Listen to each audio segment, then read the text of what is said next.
Assalamualaikum warahmatullahi wabarakatuh. Alhamdulillahirrabbilalamin.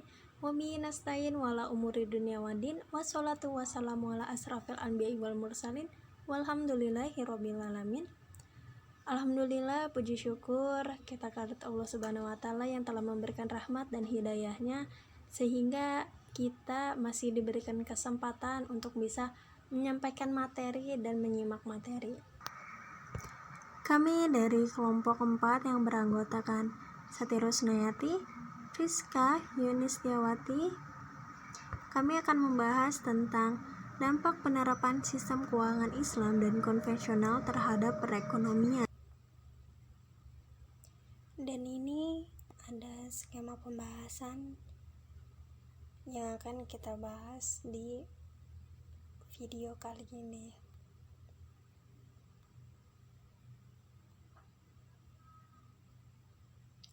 Selanjutnya, saya akan membahas tentang pendahuluan. Dunia sedang mengalami keguncangan ekonomi. Berbagai krisis melanda hampir di semua negara di dunia, mulai dari negara kecil hingga negara adidaya.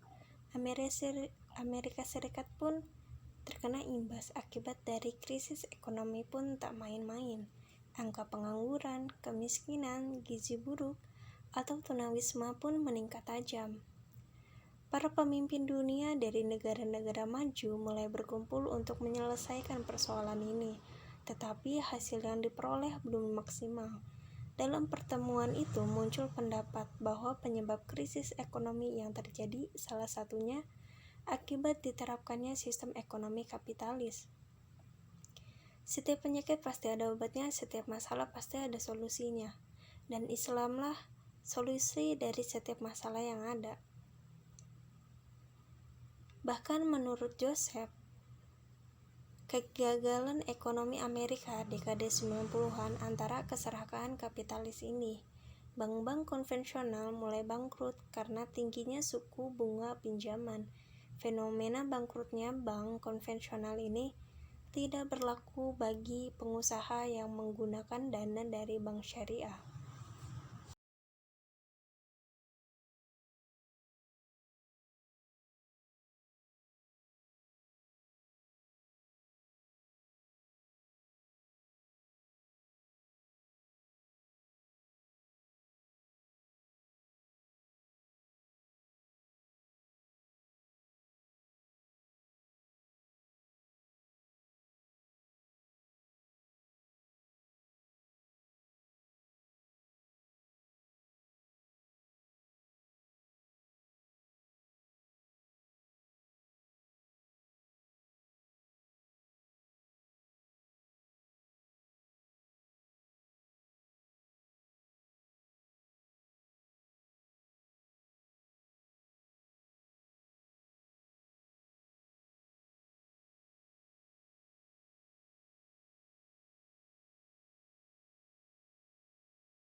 Baik, saya akan melanjutkan mengenai sejarah krisis. Rekayasa instrumen keuangan yang berbentuk subprime mortgage menjadi salah satu sebab timbulnya krisis ekonomi di Amerika Serikat. Subprime mortgage atau surat kredit perumahan yang berbunga rendah di tahun 2001 sampai 2005 menyebabkan meningkatnya permintaan rumah atau boom in the housing market. Rendahnya tingkat suku bunga di tahun tersebut dikarenakan Bank Sentral Amerika Serikat mengantisipasi kelesuan investasi karena dampak runtuhnya saham-saham teknologi. Pada Maret 2000, rejim suku bunga yang rendah pada tahun 2001 sampai 2005 mendorong masyarakat Amerika Serikat cenderung menjadi konsumtif, tetapi dengan mengandalkan pembiayaan dari pinjaman yang menjadi utang ke bank-bank. Mortgage-backed securities atau MBS ini merupakan aset yang memiliki pendapatan, yaitu ketika peminjam mortgage membayar bunga. MBS dapat dipilah-pilah menjadi beberapa tranches dengan tingkat senioritas yang berbeda. MBS juga bersama instrumen uang lainnya bisa diturunkan lagi menjadi collateral debt obligation atau CDO. CDO ini dipilah-pilah lagi menjadi beberapa tranches dengan senioritas berbeda. Nilai CDO yang menguntungkan dengan bunga yang murah diminati oleh berbagai bank, asuransi, hedge fund, dan mutual fund. Nilai derivatif dari subprime mortgage bisa berlipat-lipat atau jauh dari nilai real perumahan yang digunakan sebagai jaminan. Apalagi untuk jenis subprime mortgage yang memiliki kualifikasi sebagai surat utang beresiko dengan tingkat bunga yang lebih tinggi dibanding prime mortgage. Kenaikan tingkat bunga ini menjadikan nasabah mulai kesulitan membayar utang sehingga banyak rumah akhirnya disita oleh bank karena pemiliknya default. Akhirnya, supaya tidak meruntuhkan likuiditas yang lebih parah, investor yang terdiri dari perusahaan besar yang anak cabangnya menjangkau seluruh dunia ketika melihat gejala menurunnya nilai instrumen derivatif ini menjual efeknya dengan harga yang rendah. Namun, beberapa perusahaan yang terlambat mengantisipasi hal tersebut akhirnya bangkrut karena hasil penjualan derivatif tidak memenuhi kebutuhan likuiditasnya. Keadaan ini menggoncang pasar bursa Amerika Serikat dan Eropa sampai akhirnya di kawasan Asia. Selanjutnya, ada dampak penerapan sistem keuangan syariah dan konvensional terhadap perekonomian. Pada dampak penerapan sistem keuangan konvensional, adapun dampak krisis tersebut bagi perekonomian Indonesia ditandai dengan adanya penarikan dana dalam falas khususnya dolar Amerika Serikat oleh lembaga-lembaga keuangan kreditor dan investor di Amerika Serikat. Krisis keuangan ini menyebabkan dana yang direpatriasi berjumlah besar sehingga menimbulkan penjualan saham dan surat berharga utang dalam jumlah yang besar. Keadaan ini menjadikan harga sekuritas saham dan surat berharga utang akan turun sehingga indeks harga saham turun tajam. Depresiasi hampir semua mata uang di luar dolar karena dolar ditarik kembali untuk membackup likuiditas perusahaan Amerika Serikat. Keadaan ini menjadikan dolar semakin mahal karena dolar semakin langka dan permintaan dolar pun akhirnya meningkat. Gejolak kurs akan berdampak pada kenaikan harga atau inflasi menjadi tinggi, serta sebagai dasar rasional terus timbulnya ekspektasi inflasi tinggi, yang pada gilirannya akan direalisasikan pada kenaikan harga atau inflasi terus meninggi dan timbulnya gejolak kurs. Keadaan ini menimbulkan keinginan melakukan currency substitution dari rupiah ke dolar. Dampak bagi perbankan Indonesia dengan adanya penarikan dana oleh investor luar negeri di berbagai perusahaan Indonesia mengakibatkan bank mengalami krisis likuiditas, penurunan nilai aktiva produktif atau earning asset dalam bentuk kredit dan surat berharga yang dibeli bank, penurunan kecukupan modal terutama karena kerugian berasal dari pencadangan atau penurunan kualitas aktiva produktif dan gagal bayar bunga kredit. Selanjutnya ada dampak penerapan sistem keuangan syariah. Ketika transaksi-transaksi yang ada jauh dari unsur maisir, gharar dan riba, maka dampak yang ditimbulkan adalah terjadinya stabilitas sistem keuangan. Mengapa demikian? Maisir, gharar dan riba adalah penyebab terkonsentrasinya kekayaan yang menyebabkan aliran uang menjadi terpusat, terutama di golongan atas, dan tidak terdistribusi secara merata di semua lapisan masyarakat. Tidak hanya itu, sektor real dan sektor keuangan akan terjadi ketimpangan dan sulit untuk berjalan seiringan karena adanya money creation dalam sektor keuangan. Dampak lain yang ditimbulkan apabila bagi hasil jual beli pengelolaan JISWAF diterapkan dengan baik adalah pertumbuhan ekonomi, pengentasan kemiskinan, dan penciptaan lapangan kerja.